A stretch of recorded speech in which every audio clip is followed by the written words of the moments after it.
Ciao viaggiatore del mondo curioso, benvenuto in Curious Facts, il canale che esplora le tendenze e i fenomeni della società. Il gelato è uno degli alimenti più amati e iconici della gastronomia mondiale. La sua storia è un viaggio affascinante che attraversa millenni, popoli e continenti, evolvendosi da semplici miscele di neve e frutta fino alle sofisticate creme gelate che oggi possiamo gustare in ogni angolo del pianeta. Ripercorrere le tappe di questa evoluzione significa immergersi in un racconto fatto di scoperte, contaminazioni culturali, innovazioni tecniche e soprattutto di passione per il gusto e la freschezza.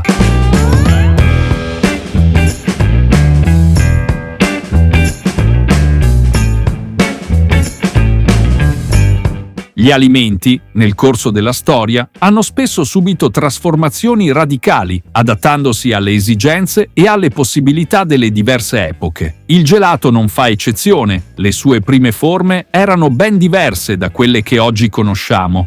Gli antichi progenitori del gelato erano sostanzialmente bevande o alimenti a base di frutta, talvolta dolcificati con miele, che venivano mescolati con neve o ghiaccio e conservati in apposite neviere. Queste primitive preparazioni, seppur semplici, rappresentavano un vero lusso, riservato a chi poteva permettersi il trasporto e la conservazione della neve, elemento raro e prezioso in molte regioni.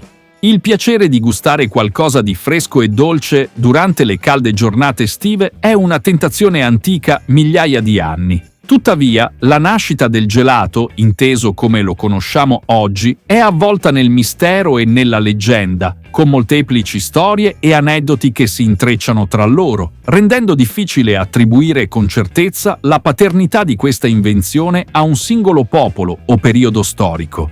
Una piccola pausa per ricordarti di iscriverti al canale, così da non perderti i nuovi contenuti.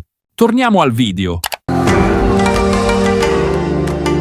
Una delle teorie più accreditate sull'origine del gelato ci porta in Cina, dove già nel 2000 a.C. esistevano preparazioni che possono essere considerate gli antenati del gelato moderno. Queste ricette prevedevano la cottura di riso, mescolato poi con latte e spezie, e successivamente veniva solidificato. Poi veniva immerso il composto nella neve. Durante la dinastia Tang, tra il 618 e il 907 d.C., si hanno testimonianze di prodotti caseari ghiacciati, come una pietanza a base di kumis, cioè latte fermentato, farina e foglie di canforo, anch'essa refrigerata prima di essere servita. Il poeta Yang Wanli, vissuto tra il 1127 e il 1206, celebrava nei suoi scritti il latte congelato, servito in una forma croccante che però si scioglieva rapidamente al sole. Questi riferimenti dimostrano come la ricerca di nuove esperienze gustative e la sperimentazione con ingredienti e tecniche di conservazione fossero già presenti nelle culture orientali, anticipando di secoli le evoluzioni che avrebbero avuto luogo in Occidente. Un'altra affascinante ipotesi fa risalire le origini del gelato ai sorbetti della Persia antica. Intorno al 500 a.C. usavano versare succo d'uva sulla neve raccolta in montagna o prelevata dalle Yakchal, le antiche ghiacciaie sotterranee persiane. Secondo una leggenda, un servitore ubriaco avrebbe accidentalmente versato vino sulla neve, dando così vita a una primitiva forma di sorbetto che fu subito apprezzata dal re. Il sorbetto, noto come sharbat, era molto diffuso tra i persiani, che per secoli hanno consumato ghiaccio arricchito con frutta e succhi. Persino Alessandro Magno, secondo alcune fonti, era ghiotto di ghiaccio aromatizzato con miele e nettare. Dalla Persia, la tradizione dei sorbetti si diffuse tra i popoli arabi, che, dopo la conquista della Sicilia nel IX secolo, introdussero questa usanza nell'isola, dando origine alla celebre granita siciliana. L'introduzione anche della canna da zucchero in Sicilia da parte degli arabi fu determinante per lo sviluppo del sorbetto, poiché lo zucchero divenne l'ingrediente principale per la sua preparazione. I sorbetti venivano raffreddati sfruttando il processo endotermico provocato dall'aggiunta di sali nel ghiaccio, una tecnica che consentiva di congelare i composti in modo più efficace. Nel 1226 la ricetta del sorbetto compare per la prima volta in un ricettario arabo, diffondendo così la tradizione dello sherbet. Nel tardo Medioevo, anche in Italia, iniziarono a comparire antenati del gelato moderno, preparati con latte e frutta ghiacciata. Marco Polo, nel suo celebre Il Milione, menziona ricette simili a quelle apprese durante i suoi viaggi in Oriente. Un episodio significativo riguarda Ruggeri, un umile venditore di bestiame fiorentino che, nella prima metà del XVI secolo, partecipò a un concorso indetto dalla corte di Caterina de' Medici. Il tema era la creazione di un piatto mai visto prima, e Ruggeri vinse presentando un dessert freddo a base di ghiaccio e frutta. Questo successo gli permise di andare con la de' Medici in Francia, dove la sua arte culinaria fu molto apprezzata. Un altro protagonista della storia del gelato è Bernardo Buontalenti, architetto e appassionato di cucina, che sempre nel XVI secolo riuscì per la prima volta ad abbassare la temperatura degli alimenti sotto lo zero aggiungendo sale al ghiaccio. La sua crema fiorentina, preparata con latte, miele, tuorlo d'uovo e limoni, è considerata il primo vero gelato a base di latte.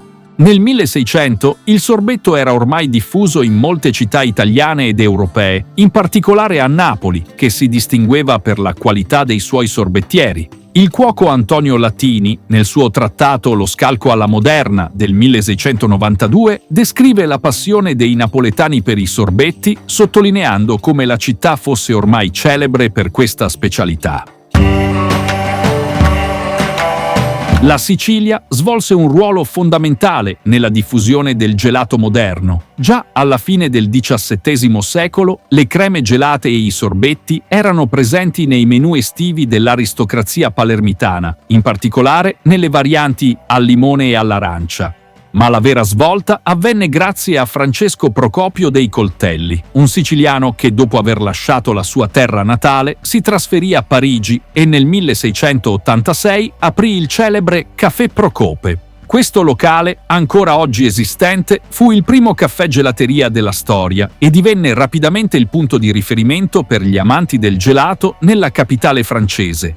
Nel 1775, a Napoli, il professore di medicina Filippo Baldini pubblicò il trattato De Sorbetti, distinguendo tra sorbetti all'acqua e quelli al latte. Napoli, già celebre per il consumo di bevande e cibi ghiacciati, divenne la patria di nuove invenzioni come spumoni e coviglie, gelati cremosi che conquistarono anche il poeta Giacomo Leopardi. La vera diffusione su larga scala del gelato si ebbe però alla fine del XVIII secolo, quando l'italiano Filippo Lenzi aprì la prima gelateria negli Stati Uniti. Questa espansione internazionale stimolò nuove invenzioni, come la sorbettiera a manovella, brevettata nel 1843 da Nancy Johnson, che rese possibile la produzione domestica e industriale del gelato. William Young, 2 anni dopo, applicò un motore alla gelatiera migliorando ulteriormente il processo di raffreddamento. Nel 1908 il gelataio napoletano Salvatore Lezza portò la ricetta degli spumoni negli Stati Uniti, dove il gelato napoletano divenne un elemento tipico della cultura popolare americana. Ogni 21 agosto, negli USA, si celebra il National Spumoni Day. L'innovazione tecnica ha giocato un ruolo chiave nell'evoluzione del gelato. Nel 1904 Italo Marchioni inventò il cono gelato, un contenitore di cialda da riempire con gelato a palline o con la spatola. Successivamente, il gelataio napoletano Spica ideò un cono rivestito internamente con uno strato isolante di cioccolato, olio e zucchero, che veniva riempito di gelato alla crema di latte e ricoperto di cacao e granella di mandorle e nocciole. Il primo gelato su stecco fu inventato nel 1939 a Torino da Domenico Pepino, che aprì la celebre gelateria napoletana. Il suo Pinguino conquistò rapidamente il pubblico, presentando anche altre innovazioni come l'uso di stampi artistici napoletani per il gelato. Dopo la Seconda Guerra Mondiale, la modernizzazione della società e l'aumento del benessere hanno favorito un vero e proprio boom del gelato, che da prodotto di élite è diventato un alimento alla portata di tutti. l'offerta di gusti si è moltiplicata, rispecchiando le preferenze e le tradizioni locali, ma anche la voglia di sperimentare e innovare. Negli anni successivi nacquero altri prodotti iconici come il cremino nel 1946, il mozzarella nel 1951 e il cornetto nel 1959, che divenne uno dei gelati confezionati più popolari al mondo dopo l'acquisizione del marchio da parte della multinazionale Unilever. Negli anni 70 la diffusione dei freezer domestici portò alla nascita dei primi secchielli formato famiglia, come il celebre barattolino, e all'arrivo di gelati biscotto di successo come il Ringo. Il gelato è oggi un alimento globale, consumato ogni anno in quantità impressionanti. Si stima che nel mondo vengano consumati più di 15 miliardi di litri di gelato all'anno. I paesi occidentali sono i maggiori consumatori, con Stati Uniti, Nuova Zelanda, Australia e Finlandia ai primi posti per consumo pro capite.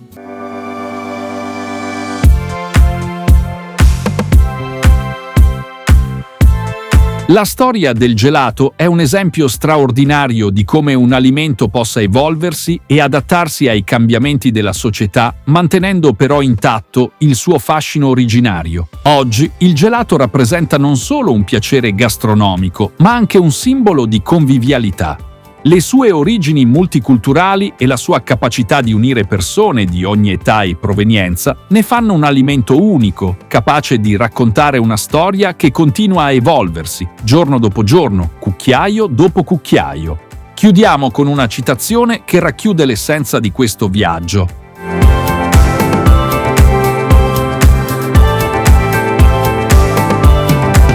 Bene, per oggi è tutto. E tu conoscevi già la storia del gelato? E quali sono i gusti che preferisci? Scrivilo nei commenti.